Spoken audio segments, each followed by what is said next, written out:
Brandon Kaysen. I'm the current board president for the Central Coast Green Building Council. It's been such a pleasure working with this group of professionals. I feel so honored to be around them and working with them on these really amazing projects and such a variety of fantastic topics and focuses and expertise.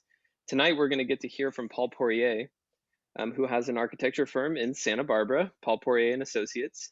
So today, he's wearing the Paul Poirier and Associates hat, not the Central Coast Green Building Council hat, as we like to say, as we transition roles. But he is a CCGBC board member who was actually one of the founders of the Central Coast Green Building Council all the way back in 2008. And we're so grateful to have Paul on the board and his expertise. He's going to be talking about building electrification in the 2030 commitment. And just want to send a huge shout out to Ventura College School of Architecture for being our hosts, for being so supportive and helping us facilitate this and encouraging students to join in and learn a little bit about sustainability and how it relates to what they're learning in the classroom. So thank you, Ralph, and everyone else at Ventura College for standing beside us as we launch this speaker series. So just a couple of things I want to share. We have a couple social media pages.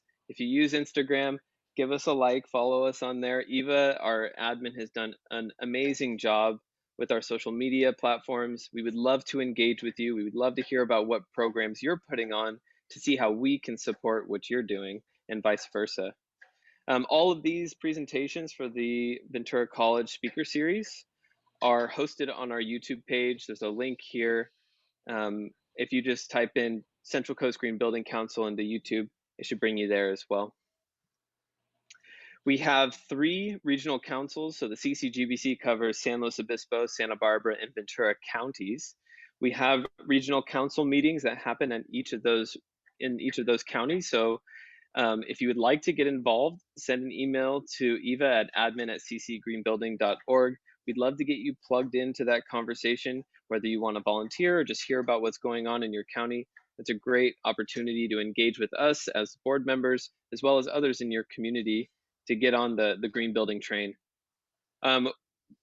We do have a few different membership options. We would love to have you as members. There's the chapter membership at $55. There's actually at a reduced membership cost if you are a USGBC Nationals member.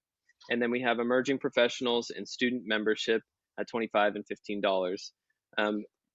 Being a member just supports us to do what we do and helps connect you with others in the green building world. So we would love to have you as part of our family. And something I am personally really excited about is our 2021 mentorship program, where we are focused on connecting mentors and mentees depending on their focus, their interest. And we're learning so much about other organizations, particularly the AIA, and how they've done their mentorship program. But if you would like to get involved, send us an email. We have a little form that you can fill out, and we'll get you plugged in to that mentorship initiative. Just a few benefits, won't go through all these, but being a member helps support us in doing what we do, continuing to offer this free education to our community, getting involved with local events. We have a really wonderful newsletter that Eva puts out, connecting with other green building leaders and really supporting the advocacy and education of green building and sustainability across the Central Coast. Looking ahead, we have presentations all the way through the end of 2021 scheduled, ready to go. But just to give you a little snapshot of what's coming, we have Sasha Rabin with Quail Springs. Some of you may have heard of Quail Springs. They do amazing work out there with natural building and Cobb. She's going to be talking about natural building during a changing climate. Our very own Amanda Martin with Renewal Revolution is going to cover sustainable building materials. And another CCGBC member, Candace Wong, with 10 Over Studios, is going to talk about the public-private interface with regard to LEED projects. So today is special. We discovered that we can offer continued education. What a great tool. So if you're a LEED AP or LEED Green Associate or an AIA member looking to get learning units, all of those are available. If you do want to receive AIA learning units today, for this presentation, we ask that you put your AIA member number along with your name in the chat box so that we can get you all set up, make sure you get credit for being here and hanging out with us today. If you're a lead GA or AP, you can self-report this as a CEU, and we'd be happy to help you out. So just let us know if you need a hand getting credit for this presentation. And then lastly, please include any comments, questions, cool ideas in the chat box. Use that as a way to facilitate conversation. We're going to hold all questions till the end so that Paul can get through his presentation efficiently. I know he's got a lot to share. Please keep your microphone on mute and prevent background noise. And I hope you enjoy tonight. I hope you engage with us in the future. And with that, I will stop my share and send it over to you, Paul. Let me get it happening here. Awesome. Beautiful. Move everybody over to the other side somewhere. Perfect. All right. So I'm Paul Poirier, the principal architect of Poirier and Associates Architects up in Santa Barbara, California. I'm involved with the AIA as well as the CCGBC, and straddling both organizations and helping just push the ball forward for sustainability on the Central Coast and across California. So today we want to talk about climate change, the role of the architect, why you should care about it, what is the 2030 commitment, what are the signatories doing, and what kind of impact are they having on climate change, and then talk a little bit about the AIA's new framework for design excellence, as well as a case study of an electrified building we did up in Solvang, California for the U.S. Forest Service offices. And then what lessons have I learned and what other resources are available to learn more about this stuff? So let's start off with me. I wanted to share with you why I care about the environment and what drives my passion for sustainable architecture. My dad was from Winnipeg, Manitoba, and immigrated to the country, and he passed down a love and respect for nature to all of his kids, including me, and also his love of warm, comfortable weather in Southern California. So getting out in nature, whether it was camping at the beach in Carpinteria as a kid, or fishing in the Sierras, or backpacking at 12,000 feet up in the high Sierras, the deep commitment to nature was forged in me. And that's me in the yellow hat, probably in the 70s. You know, starting out as a young architect, I wasn't always able to express my commitment to the environment in the work that I was doing. Even though I lived in one of the most beautiful places on earth, and also probably the mildest climate zone in Santa Barbara, California. Santa Barbara is also the birthplace of the modern environmental movement that started with the big oil spill of 1969. And it led our community to get hardened in their commitment to the environment and create the first Earth Day, and the formation of the EPA at the national level was inspired by the horrible oil spill we had here in 1969. When I started my firm in 1993, along with a commitment to sustainability, I set a goal to establish a sustainable foundation for future generations through architecture. Having kids will do that to you. Think about the impact of what you're doing for a living on the environment. And in the 1993 recession, I learned that small firms are more nimble and can adapt to emerging technologies and design innovations faster than larger firms. In the last 4 years, we've seen the climate change accelerating on the Central Coast. From droughts, this is Lake Cachuma a couple of years ago. It's starting to approach this level again this early in the year. It's not a good sign.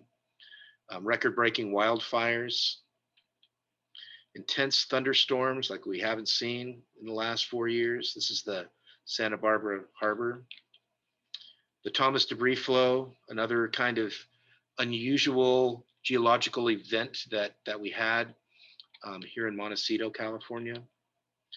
You know, the resulting fatalities included 23, 167 injuries, and 408 damaged homes. And the contours of the topography were altered by plus 16 feet to minus 8 feet in some areas, depending on where the debris went, where these rocks ended up. So it's quite a devastating event. 9 of the 10 largest wildfires in California history have been in the last decade. Not a good sign. So with increasing wildfires worldwide, the time for people in general and architects specifically to act is now. I mean, these are pictures from last year, or I think it was the year before in San Francisco when they just had orange skies for about a month with all the fires going on. I think every county was on fire except for Santa Barbara County because everything had burned the previous year with the Thomas Fire.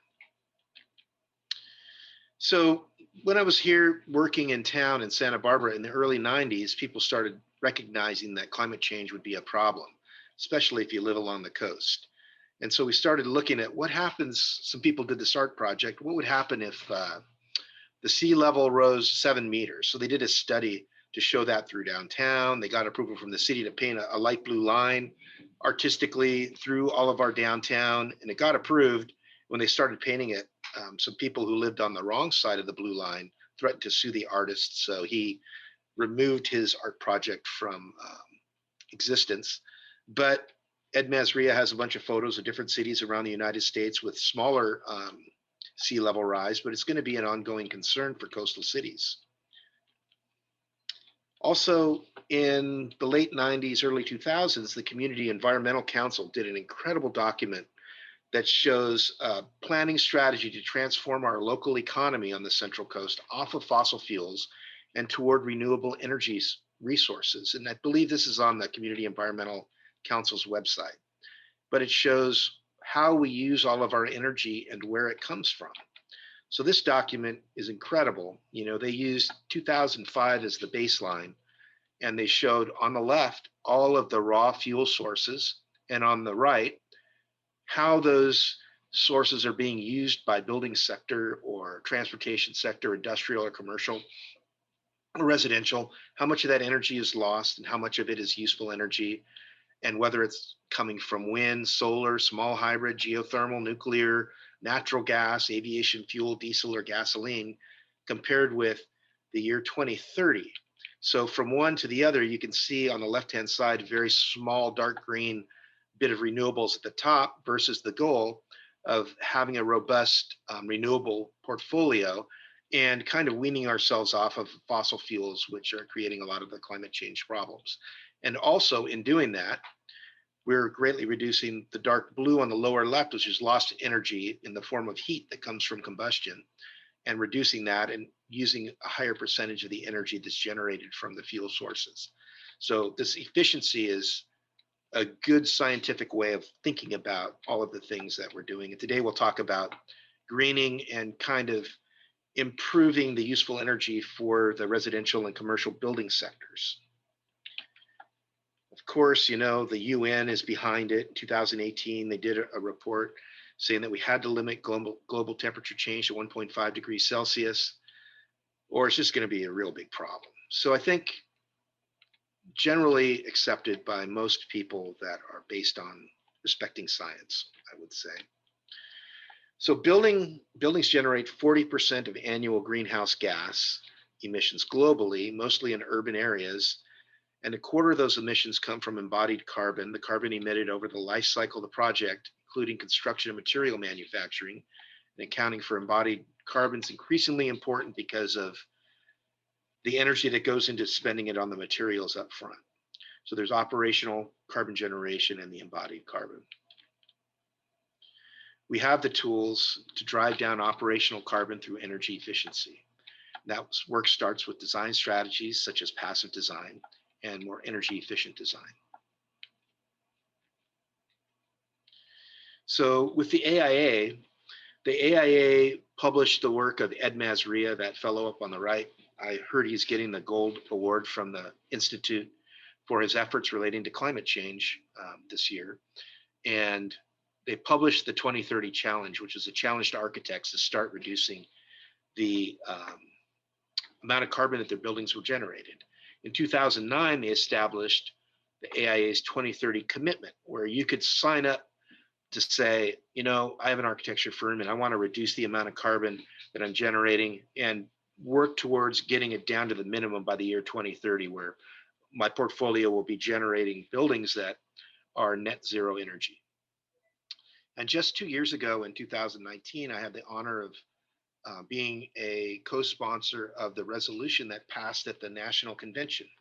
So usually resolutions come from the leadership of the organization, but there's a bylaw that says that if you get enough members to sign on as endorsers of a resolution, you can bring it up for vote at the general session that they hold at the AIA convention. This one happened to be in Las Vegas of all places, but we got a bunch of architects from across the country to write this resolution and sign it and bring it to the membership to endorse it. And it basically made um, climate change the top priority of the national organization.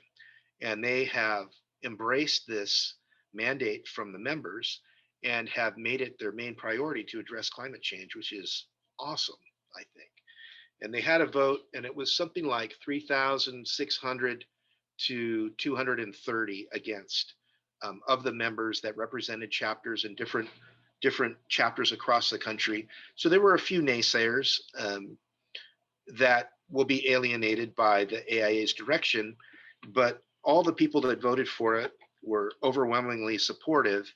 And we feel that it will actually bring more people to the organization to get behind this movement. So it's nice to see the national organization that really has in the past had mostly a business priority focus on improving the way that buildings perform in relationship to climate change. So the fight against climate change will play out in our cities and their buildings as we double the current global building stock. That is the estimation of what will happen over the next 20 years. 113 million existing buildings in the US, half of those will need to be retrofitted in the next 10 years. So it's a big opportunity to improve how the buildings are performing in terms of energy efficiency and carbon emissions. And then this is the kind of, aside from the business case, it's really important to understand that addressing climate change is about ensuring equity. We know that the devastating impacts of climate change, including increased flooding, fires, displacement, disruption of economic growth, and public health, will have the greatest impact on communities of color and vulnerable populations. You can see the disproportionate impacts of COVID playing out in real time right now. In a recent article, Hop Hopkins, the director of strategic partnerships at the Sierra Club, wrote, "You can't have climate change without sacrifice zones, and you can't have sacrifice zones without disposable people, and you can't have disposable people without racism." So really, climate change and addressing climate change, it puts the hurt on those people that are less able to accept it. So architects as a whole really are stepping up to try to start making buildings more energy efficient. So if you're a student entering the architecture world, this is going to be your future, is energy efficiency and building efficiency and doing more with less in buildings. So in the next section, we're going to talk about this program that the AIA has called the 2030 Commitment and the process of what exactly you have to do to join up if you're an architecture firm in town. So the mission is to start out transforming the practice of architecture in a way that's holistic, firm-wide, and project-based and data-driven, so that with these specific due dates starting in 2010, before 2010 in like 2005, they said 50% reduction in carbon emissions right off the bat if you want to join up, be more efficient than the average building. 2010, go to 60%, 2015, 70, 2020, which just came, last year, go to 80%. And then by 2025, go to 90%. And by the year 2030, you're at carbon neutral. This is including on-site renewables to reduce the amount of energy that's used. So the concept is the top part is the fossil fuel consumption. Your reduction, you're squeezing that down and making the reduction bigger and bigger so that the off-site renewable size gets larger and larger, and the fossil fuel consumption gets weaned out of the mix as far as buildings go. We'll talk a little bit about advocacy efforts and what's happening in California in a little bit. But if you get on the program, you're a leader, you can look at how your portfolio of projects are doing, like all the projects you do annually, and see how you're doing. That attracts clients and people who are into doing green buildings, and you also win an awards from the institute. All the people that are winning the Architecture Firm Awards or the Committee on the Environment, the COAT Top 10 Awards.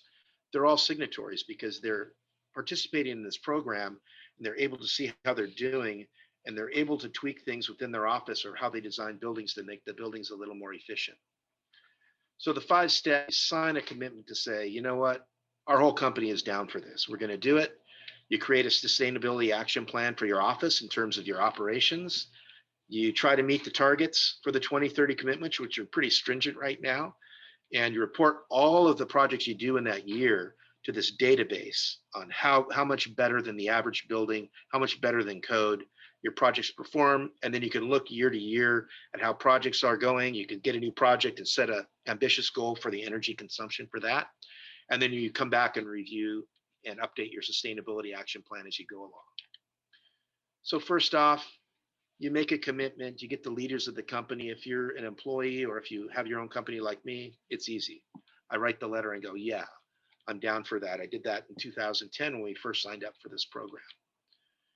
Then you make a sustainability action plan that says what you're going to do around the office. Do you have covered bike parking? Do you have composting at your office? What are you doing to save water? Who's going to do the reporting? When are you going to do it? And all those things, you just write a customized set of best practices for your office. Then you try and meet the energy consumption benchmarks that the program sets, which jumping on right now, having not done it at 50% and just jumping straight into 80, pretty steep learning curve, but everything's better than nothing. So you say, yeah, we're going to try to get to 80, and maybe the first year you're at 20, the next year you're at 30, the next year you're at 40. You're going to take baby steps to get there. The goal is to try to get to net zero energy by the year 2030 within your office. So we made a sustainability action plan in 2010, and I haven't updated it, so I guess I'm a violator, but we have done surprisingly well when I went back to look at it. We wanted to upgrade our lighting because we had T12 fluorescents. We've gone through 2 lighting upgrades. Maybe 5 years ago, we got upgrade to T8 lamps, which are the 1-inch fluorescents. And just last year, we did an dimmable LED upgrade in our office. And we have greatly reduced the amount of energy we use because all we have going here is computers and lighting. We also have skylights, so half the time the lights aren't even on. All of our equipment's energy efficient. We're getting things shut down at the end of the day. All these things were exotic back in the day. LED monitors in 2010, of course, all that stuff's Energy Star, it's LED. We're starting to use more electronic documents, can actually submit to the cities now in PDF format, which is awesome, spurred by COVID. One good thing to come out of COVID is everything's going digital and there's less paper getting printed. In-office recycling and composting, we've been diverting 90% of our waste at our office because mostly what we were generating was paper. We have secure bicycle storage, Zoom and GoToMeeting, and Uber. If we're going on business trips instead of renting our own car, I think all of those things are kind of standardized these days. So we started reporting our data to the DDX, which is the Design Data Exchange, where we upload all of our different projects. We found that we were only 34.8% over the projected energy use intensity for our portfolio. And the goal at the time was 60%. We were a little disappointed because we had some zero net energy projects in there. We realized some big projects we were doing that were barely better than code were hurting us more than the incredible projects we were doing that were zero net energy. So although we felt good about being above average, we didn't feel that good because we knew we could do a lot better. So every architecture firm can push the envelope within the confines of conventional architecture practice.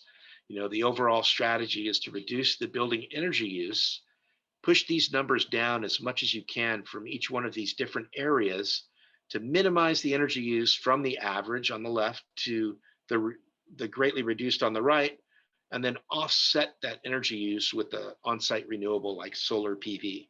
Of course, in California, we include on our engineering teams energy modeling in the early phases of our projects to determine what kind of overhangs we have, how much window area we have, what kind of windows we're going to have, what kind of mechanical system. And it's really important to get the team to set some early goals and agreed upon strategies to get a high performance building. So some projects have elaborate 3D energy models and others are modeled simply. But there's always a back and forth with our engineering team to fine tune the envelope and the building systems. This is a model of a straw bale house we did up in Santa Ynez. And architects need to explore new solutions through integrated design with our engineering teams and with our contractors to drive effective change. Design innovation can't happen in a bubble. You have to bring all the people that are related to the project, including the client, onto the team to help make the thing as efficient as you can make it. We also started to design and model our projects for performance, not just for compliance. Our early design team stopped modeling when we crossed the compliance line. And when we were focused on performance, we recognized and requested more complete modeling be completed to actually provide a complete reckoning of the project's performance, as opposed to, oh, that one's legal now, we can stop with recording all the numbers. We're like, we want to know how good this thing is because we're shooting for 80% or net zero. So, help us size our solar system by showing how much energy it's going to take in this building. We worked on the straw bale house at Santa Ynez with an experienced contractor from Templeton, and the contractor shared his knowledge about construction detailing as well as engineering research with us so we could have this first of its kind home permitted in Santa Barbara County. So it's post and beam roof to meet code, but there's really no vapor barrier between the inside and the outside of the building using the straw bale and permeable plasters on the inside and outside face, which is very unusual. I've seen a lot of buildings built in Santa Barbara City and Santa Barbara County where the straw bale is used like a veneer on the outside of a conventional wood wall. So our engineering team worked with the contractor to use solar energy to heat the floor slab and hot water systems, to provide a net zero energy situation with a PV array on the shop, to implement a dual pipe gray water system, passive ventilation system, and sourcing local timber for cabinetry and trim. We invited other architects and neighbors to partake in the straw bale installation so they could learn about this building type. And here's the finished product. Won an award, I think, from Green Builder magazine in 2014. So every project can become an opportunity. Small gains on large projects are just as important as large gains on small projects. This is a 30,000 square foot uncomfortable glass box in Goleta that we're working on. So it's currently under construction, and we used integrated design with our engineering team to figure out how to make the envelope perform higher by putting solar panels all the way around the outside to shade the glass and to replace the glass with thermally broken dual glazing, low E solar band 60 glazing. So we're making a high performance envelope, and we also revamped all of the mechanical equipment in the building. We weren't able to go to full electrification on this because it had a gas boiler on the roof that did an old school 4-pipe system through the building. But we did what we could, and it's going to be way more energy efficient than it currently was. So then after you do your engineering on your individual projects, you share your progress with the DDX, and the DDX reports back to you on how you're doing in terms of building performance. And the last step was to go back and revamp your sustainability action plan so that you have new goals to try to accomplish. So let's look at what people who participate in this program are able to do and their impact that they're having. So the makeup of people are 750 firms have joined the 2030 commitment, and more than half employ less than 50 people. So larger firms like this because they're able to manage their humongous portfolio. But as a small firm owner, I have 6 people working for me. I'm here to say that smaller, nimble firms, we can outperform the big firms if we put our mind to it. And this tool is super helpful because you're able to look at the portfolio of green churches that the large firms submit to help you set a goal for the church that you're doing or different building type that you're doing. This is how the different states are performing, which I find very interesting to see based on the 2019 data, how the people that participate in the program are doing. You can see California is at 60% better than the national baseline. Texas is at 50%. So the bluer the state, the better they're doing. New York and Massachusetts are doing great. The next blue states are doing okay.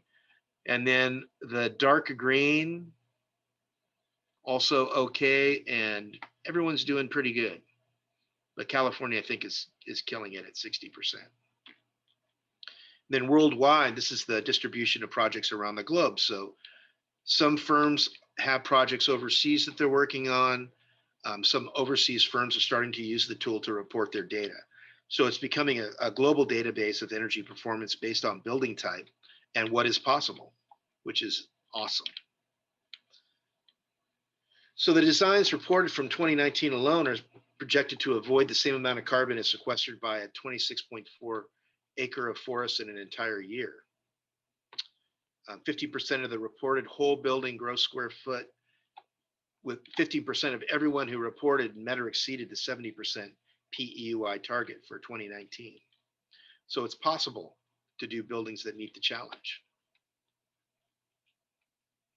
So these are the different building types, with the lower quarter performing here on the left hand of the non-highlighted whisker. The dark blue is the 25 to 50%, and the green is from 50 to 75 and 75 to 100%. So you can use this. You can see the target line on the right. Almost every building type has some projects that met the 2019, which would be 70% reduction baseline. So you could have a healthcare facility and someone might say, show me one that meets that profile. And you go, well, it exists, because there it is, almost at 80%. So this is showing that model projects consistently outperform non-model projects. So having an energy model helps you fine-tune things to make your buildings perform better. Saved a bunch of energy and a bunch of money, depending on where you're at, what part of the country, saving energy equals saving money for your clients as well. There's a firm from Fort Collins that, uses this as a tool to leverage doing green buildings for school districts, because then they're able to convert that money into teacher salaries, supplies, or programs that they have in the school. So all this sounds great, but the national average of the reporting firms that are probably the greenest architects in the country were falling short. In 2019, we're at 49% cumulative impact over baseline. And we really wanted to be at 70%, and that just stepped up in 2020 to 80%. So the numbers aren't in for 2020 yet, but we won't make it there, but we still have to keep accelerating. This curve is going up, but we need to have a little bit more curve to that curve so that we can cross that line. So I wanted to talk briefly about the AIA and their new perspective on what is building green buildings? And they recognize that it's more than just energy consumption. There's all of these things that are really important. So they have this document called the Framework for Design Excellence that goes into these 10 areas that you should also consider when you're doing buildings. So I want to go over those real quick. And it's online. You can look it up. They have, used to be called the Code Top 10 Toolkit. They have this thing called the Super Spreadsheet, which has all 10 of the different areas on an Excel tab at the bottom. And you can deep dive into any one of these categories and really explore how your project is addressing these areas of interest. But this is designed for integration. How's the project, the program, the unique challenges and opportunities of the project integrated in the design solution? You explain how the design's shaped around the project's goals and performance criteria, providing utility, beauty, and delight. All these resources, I'm not going to go into them. They're all online at the AIA's website for integration. Designing for equitable communities. Sustainability is inexorably tied to wellness of communities. How do community members inside and outside the building benefit from the project? Were community members engaged during the design and development process? How does the project promote social equity at local, regional, and global scales? And then there are all of these AIA programs that are, looking at equity and what the Architecture Institute and your building could be doing in relation to the community right around it. Design for ecosystems. This is something that's super familiar. LEED covers it very well. Sustainably designed projects benefit the natural ecosystems and habitat with the presence of human development. How does it respond to the ecology of place? How does the design help users become more aware, connected with this place and the regional ecosystems? Thinking about the built environment having a nice relationship with the ecosystem and with nature is what this one's all about. And the resources don't need to be talked about. They're all over the place. Design for water. This is pretty obvious. This is becoming more and more of a precious resource as global warming accelerates. So they have some interesting studies that they've done about water conservation that are also available to the public. Design for economy. Providing abundance while living within our means is a fundamental challenge of sustainability. How does the project provide more with less? So all of these things are things that architects hadn't really thought about too much. And now we're trying to make it part of our core values for how we design buildings. So those of you that are in school need to start thinking about these topics and how it relates to your design solution that you're coming up with. Some more resources available relating to design for economy. Design for energy. We talked a lot about this with the DDX. The DDX and the 2030 commitment are the superstars of this. Burning fossil fuels to provide energy for buildings, a major component of global greenhouse gas emissions, driving climate change. We got to stop that. Get off of the fossil fuels and get onto electrification and using renewables for buildings. Lots of stuff about this, but we've talked a lot about it. Design for well-being. Sustainable design supports comfort, health, and wellness for the people who inhabit or visit buildings. Here you describe strategies for optimizing daylight, indoor air quality, connections to the outdoors, and thermal, visual, and acoustical comfort for the occupants and others inside and outside the building. There's the well-designed system that's out there, and these resources that the AIA has about designing for well-being. Designing for resources. Sustainable design includes informed selection of materials and products to reduce product cycle environmental impacts while enhancing building performance. So materials, pretty much. They have these resources for materials. Design for change. Reuse, adaptability, and resilience are essential to sustainable design, which seeks to maintain and enhance usability, functionality, and value over time. Some more resources they have for that. And then discovery. Sustainable design strategies and best practices evolve over time through documented performance and shared knowledge of lessons learned. So this is discovering what works and sharing it with others. Back to the 2030 commitment and the DDX, as well as some other projects that the AI has going. They're really trying to get architects to focus in these other areas, just other than the plan and the way that the systems in the building work. Then they made this thing, which is called the Common Application for Design Excellence, which is also known as the Standardized Environmental Award Form. So they're trying to make this a standardized award form that recognizes the 10 principles of good architecture and use that at the national, state, and local level. And Santa Barbara chapter of the AIA is using this Common App for Design Excellence in their upcoming design awards. So the idea is that if you can align all these programs to give value, create value for these principles that we say are most valuable for sustainable buildings, we'll start rewarding projects that are addressing the issues that come up in those different project areas. We'll also be able to track submissions and use them as case studies that solve problems related to equity or diversity or discovery or energy or water. So let's talk quickly about advocacy. Right now, most of the advocacy efforts in California are surrounded with eliminating fossil fuels from the building sector. There's 42 jurisdictions in California that have adopted these goals. And on the Central Coast, a lot of the jurisdictions are considering them. Ojai, SLO have adopted the elimination of fossil fuels via ordinance. Goleta, Santa Barbara, and Carpinteria are considering it right now, and the state's considering the adoption of a REACH code for zero code by the California Energy Commission. So these are cities that require on-site solar. These are cities that have adopted some sort of an electrification code to eliminate carbon fuels. Santa Barbara is pretty close to adopting that with a goal of full building sector electrification by the year 2035 to be aligned with the city of San Luis Obispo, which is on this list.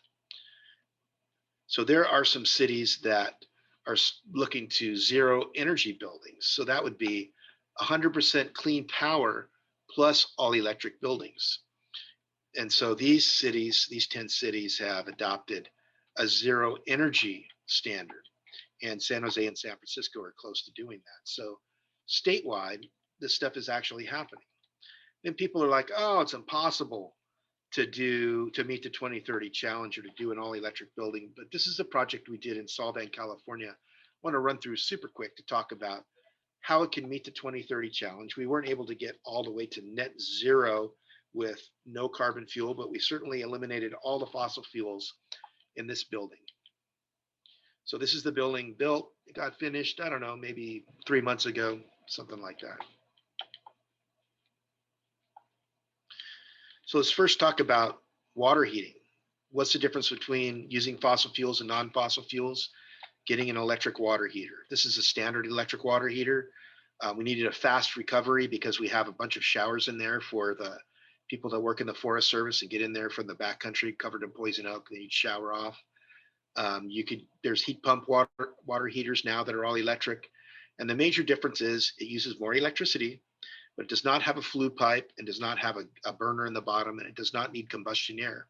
So you're eliminating a number of components that will make the installation a little bit less expensive. Here's a typical mechanical plan for the building that was all electric. And on first inspection, it looks just like any old mechanical plan, a bunch of registers in the ceiling and some equipment above the ceiling.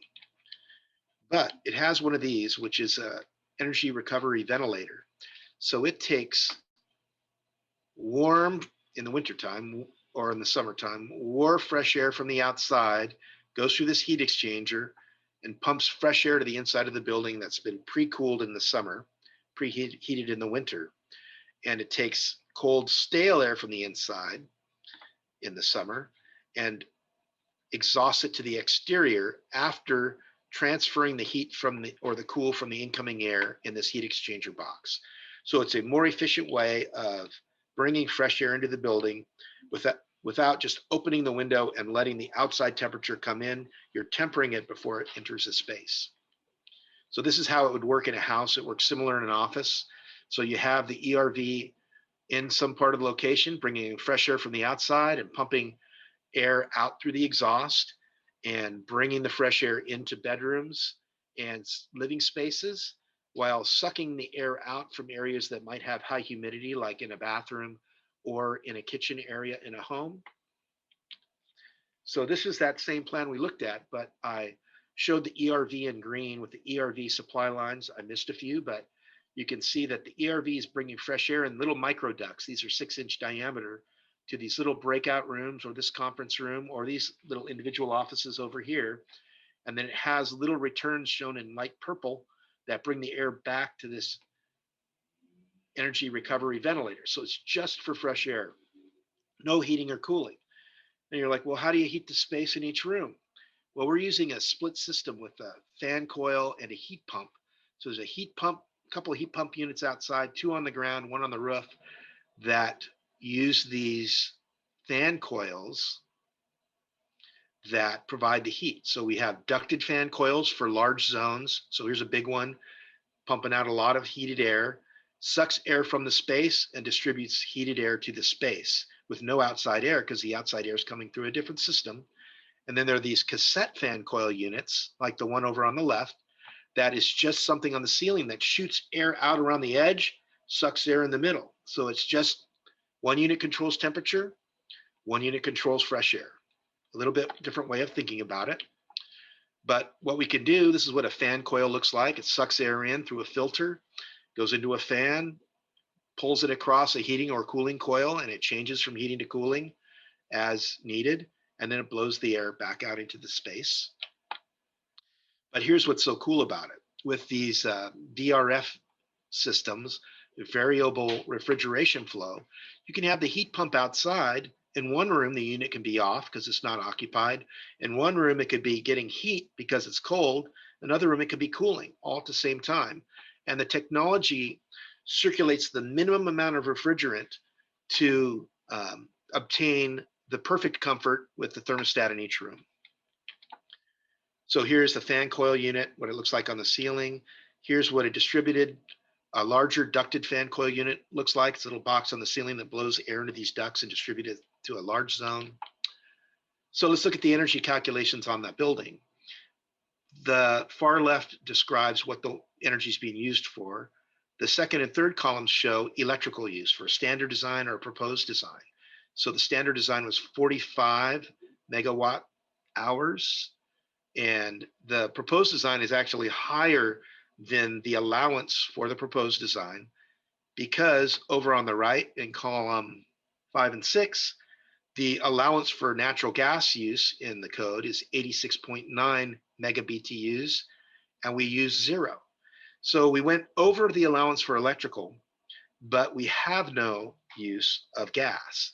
So when you combine that, the building is operating at a higher efficiency than a standard building by quite a bit. Then we offset that reduced energy consumption with solar. So we work with Brighton Solar to put a 15 kilowatt solar system on the roof, which is in the process of getting negotiated and installed with the Forest Service utility people. And the payback on the system was 10 years and 1 month before the system would be paid for with utility savings. And then this is what happens when you put it all together. The reduced energy consumption plus the solar to offset some of that, we were down from a budget of 74 kilobtus per square foot per year. We got it down to 14.4, which is an 81% reduction in energy use overall for the project. So this project met the 2030 commitment, not by much, but it did meet the 80%. So it's pretty awesome, and it used 0 fossil fuels in terms of how the building ended up being used. And so here are some of they look like regular outlets on the ceiling. Every room and every little room has its own thermostat to control the units that's on the ceiling. So there's much more control and efficiency. A lot of daylighting in this space that controls the lights. They go off automatically when there's enough light for people to work. There's shades that they can pull when it gets too bright. And it came out to be an awesome workspace for them.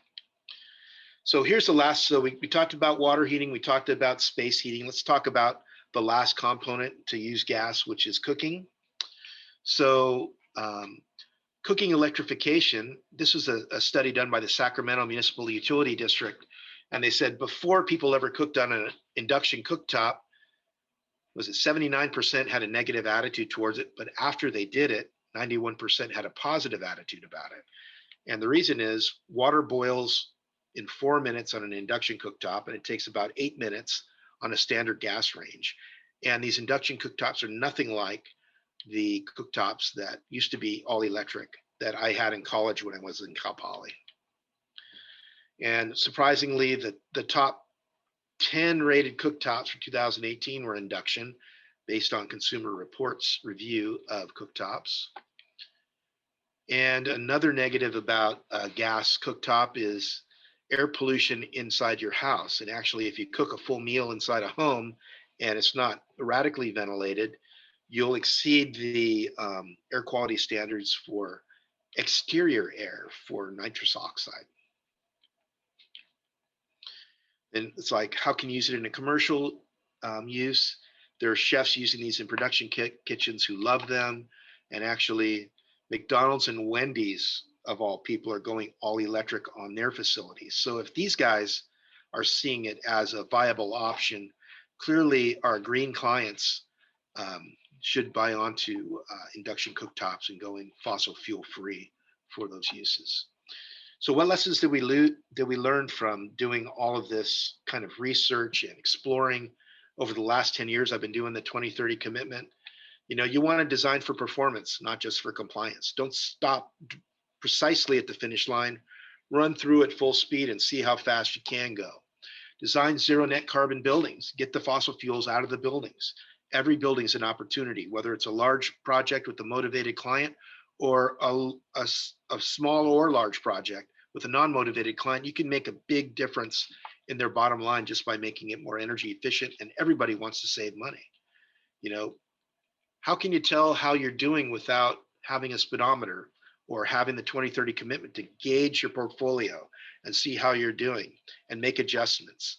I view it like a speedometer or an odometer on my company to see how I'm doing. I think I'm green and we're doing everything we can. But when you see the bad news, you're like, oh, we got to do better. We're not where we need to be yet. We really have to try. So small gains on large projects equal large gains on small projects.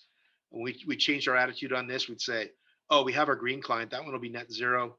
Oh, we're doing a humongous store and the client doesn't care about it. Just make it code minimum. Now we'll push those guys. We'll try to get them, 30, 40% without them really noticing. And the projects come in more efficient, saves them more money. They end up liking it better. Then it starts motivating them to start looking into green technologies. Some other architects sometimes ask me, how much extra do you charge for this fancy energy efficient design? And my response will be, do you charge extra to design a beautiful building, or do you just try to design a building just beautiful enough so you'll get paid? It's kind of the same attitude. You want to do the best you can do. You don't want to do the minimum you can do that's acceptable. So don't design the lowest performing building allowed by law. Minimum compliance with the energy requirements by the building department. Yeah, it's legal, but is it really good?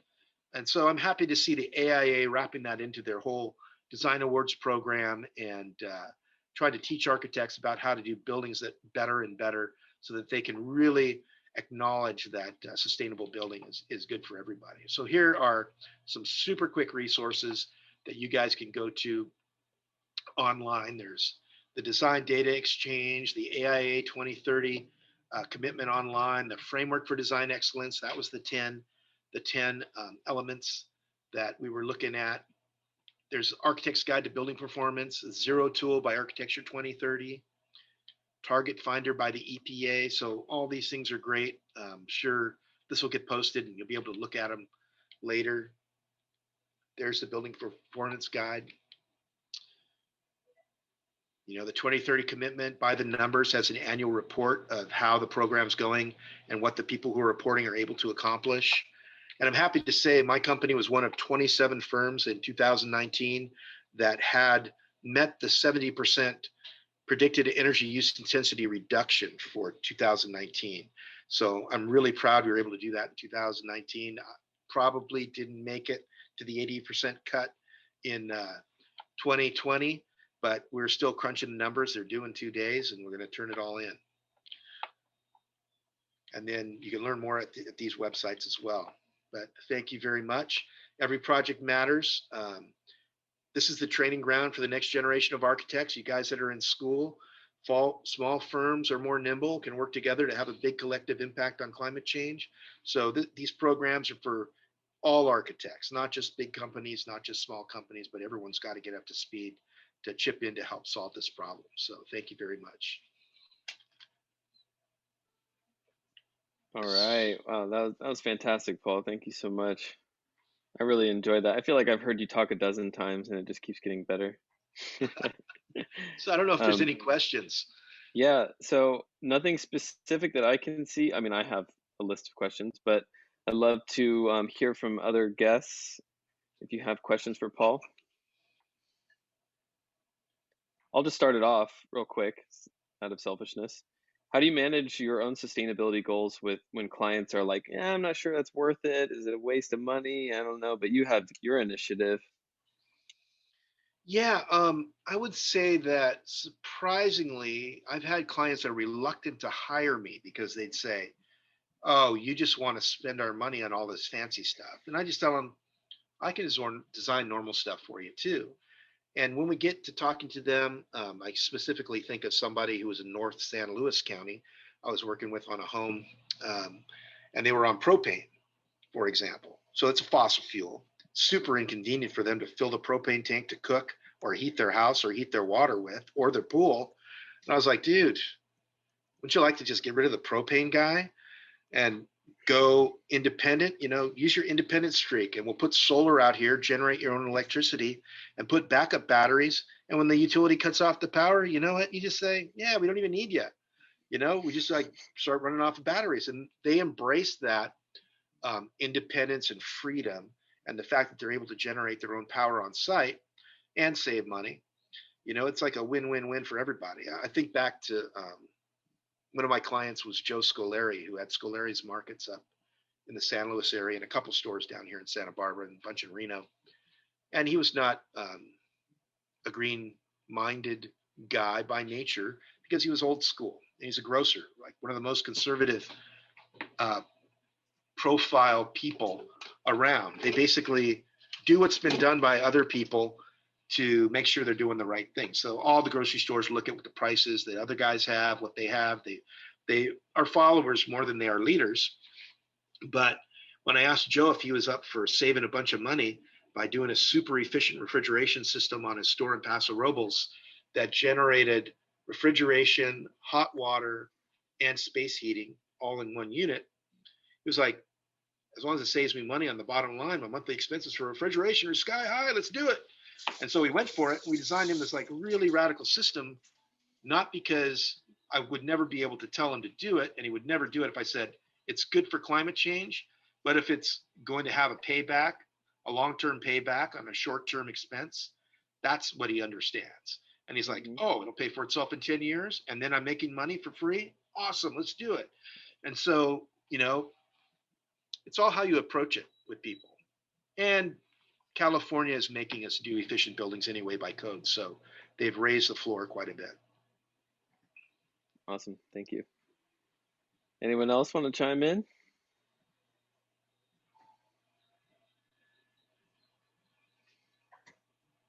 Somebody said, what credential training is necessary to become an energy modeler? Geez, I should have Andy answer that question.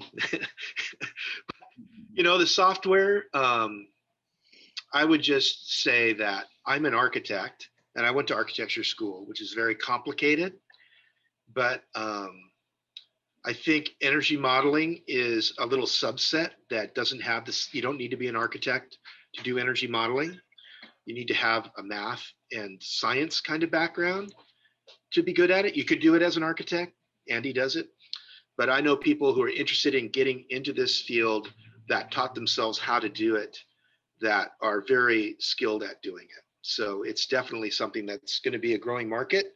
It's a great career path, and you can work for an architect's office. Some offices have sustainability departments. Mechanical engineers all are using these tools now, which involve, in some cases, 3D models that are run through Sapphira or some of these other programs, as well as simpler Excel spreadsheet type programs that take raw data in and crunch it down. So I think it's a good career. Do you see any other emerging careers in the space that can really help facilitate this effort? There are HERS raters. So if you have like more of a construction experience or background or interest or inclination, you would be looking. Being a HERS rater is making sure that the building systems are put in and are operating properly. Also, commissioning authorities is another sector of inspector that knows about these different systems, like how the ventilation system and the ERV is supposed to work, how the BRF system is supposed to work also, and then making sure that it works properly by testing it and running some protocol after it's all installed, and then going back and checking that it's running right after 6 months and 12 months. That's part of LEED certification. It's required now on some buildings, commercial buildings. It's part of the California Building Code. So those are our careers. The blower door tests, checking a HERS rater would go into a house for a home remodel and document the condition of the existing insulation or what the situation is with existing windows to set a baseline for improving that. So there's a lot of I would say, coming explosion in that area as this stuff gets more mainstreamed by the changes in the California Building Code and the California Energy Code. And as people start adopting um, this way of building buildings as a standard, I think we've done the same thing in the same way for a really long time and haven't got much smarter about it until most recently. I mean, just taking the class on passive houses opened my eyes up to how homes should be getting built versus how they've just historically been built. Right. And so it's interesting transformation. Yeah, we're seeing old technology merging with new modern stuff, and it's really an interesting time to be in this space. All right, well, I think that brings us to the end. Paul, you got any final words? I just want to say, keep all the stuff in mind. You know, I think the era of the architect conquering nature is over. I think we went through that during the beginning of the Industrial Revolution, and we thought that I can build a glass box right here, and I have the know-how to build a bigger air conditioner that can just make it comfortable inside, in spite of the fact it's like a car parked in a hot parking lot in the summer. And now we're having the wherewithal to realize that we have to work with nature and use its natural systems to make buildings comfortable and have a lighter foot and impact on nature and the built environment and its ecosystem so that the buildings are working in harmony with nature as opposed to um, working against it. Here, here. I'm with you on that, my friend. Well, hey, we had up to about 30 people tonight. So thanks for entertaining our group of guests. It was so nice to hear from you, Paul, and thank you to everyone who showed up today and enjoyed this presentation. We hope to see you next month, where we'll hear from Sasha Rabin from Quail Springs talking about natural building design. A little bit different, but I think they're so important to have the contrast in the modern era. So thank you all once again for being here. Hope to see you again soon, and hope to see you at a regional council meeting. So reach out to us, see how you can get involved, and we'll keep this train moving. Thank you, Paul. Yeah, thanks for the opportunity. It was fun. Great. Yeah.